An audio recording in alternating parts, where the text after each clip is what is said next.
आज मी राईड चालू करतोय आता इस्कॉन टेम्पलसाठी. आपला गोप्रो आज माउंट झालेला आहे कॅमेरा ह्याच्यावरती हेल्मेटवरती. Let's go ahead. थोडंसं उजेड होऊन द्या, मग आपण अजून ब्लॉग करू. सो बेसिकली आता आपण निघालो पनवेलच्या साईडला मित्रांनो. व्हेरी गुड मॉर्निंग, सुप्रभात, जे काय तुम्ही बोलतात ते तुमच्या भाषेमध्ये. आमच्या भाषेमध्ये जय शिवराय, जय महाराष्ट्र. आम्ही ॲक्च्युली रायगडचा प्लॅन केलेला, बट रायगडचा प्लॅन जरा फिसकटला असं वाटतंय मला. मला वाटतं महाराजांचा मला बोलवणं आहेच नाही अजूनपर्यंत. पण ठीक आहे, जे काय असेल नो वरीज. सॅटर्डे नाईट आहे, मस्तपैकी आपण सकाळ निघालो. आता ब्लॉग नंबर 4 तुमचं स्वागत आहे मित्रांनो. तर आम्ही आता ऑलरेडी खारघरला पोहोचलो आहे.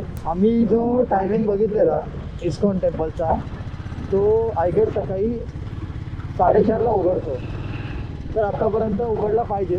जर तुम्ही खारघरला याल तर आता मला बेसिकली आत्ताच माहीत पडलं आहे, तर लेफ्ट साईडला हे पूर्ण गोल्फ कोर्स आहे आणि राईट साईडलाच मंदिर आहे. आता आम्ही बघितलं. ओके, असं आतमध्ये जायला. ठीक आहे, आता आपण पुढून रिटर्न घेऊया गेट नंबर. नमस्कार मित्रांनो, गुड मॉर्निंग. आता आपण सकाळ आलो आहे खारघरच्या इस्कॉन टेम्पलला. पाठी तुम्हाला थोडासा आवाज येत असेल, तर आतमध्ये आरती चालू होती. सकाळची 7:15ची आम्ही प्रथम मुख दर्शन घेतलं आहे. आता एकदम प्रथम कुठलं असं मला माहीत नाही, पण मी आता आलो त्या टायमाला आपण आलो आहे. आतमध्ये मी थोडेसे व्हिडिओज काढलेत. जास्त व्हिडिओज काढले नाहीत, कारण कोणाच्या सेंटिमेंट्सला हर्ट नको, कधी कधी लोक ऑफेंड होतात. तर आता आपण आपला हत्यार उडवणार आहे इकडे. आता तिथं आता जरासा सेटिंग करतो आहे आणि बघा तुम्ही शॉर्ट्स बघायला मजा यायला तुम्हाला.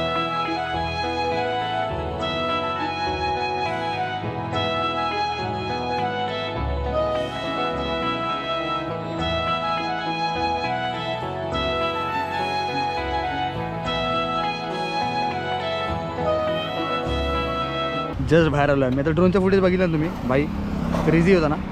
तर एक शॉट आम्ही ह्यामुळे घेतला आहे, कारण सिक्युरिटी आलेली आमच्याकडे आम्हाला थांबवायला, की ड्रोन तुम्ही उडवू नका इकडे असं तसं वगैरे. व्यवस्था ठीक आहे, आम्ही उतरवला. मग ॲक्च्युली तिकडचे जे पंडित आहेत त्या लोकांनी आम्हाला कॉन्टॅक्ट केला की तुम्ही काय करता वगैरे असं तसं, तर तुम्ही आमच्यासाठी शूट कराल का, हे ते. मी बोललो करणार ना, नक्कीच. म्हटलं बाई पैसा इम्पॉर्टंट आहे. तर त्यांचा नंबर वगैरे घेतला आपण. आता बघूया पुढे कसा कॉन्टॅक्ट होता. जास्त शॉट मला घेता नाही आले, पण आता आपण नंतर जुगाड करू त्यांच्याशी बोलून वगैरे. आता आम्ही चाललो आहे पनवेल साईडला थोडंसं एखाद्या गोष्टी एक्सप्लोर करायला. बट हा व्लॉग आपण आता इथेच एंड करूया. मला कसा वाटला आहे व्लॉग ते नक्कीच कमेंट करा. अजून नेक्स्ट कुठल्या जागेवर आपण जायचं ते सांगा.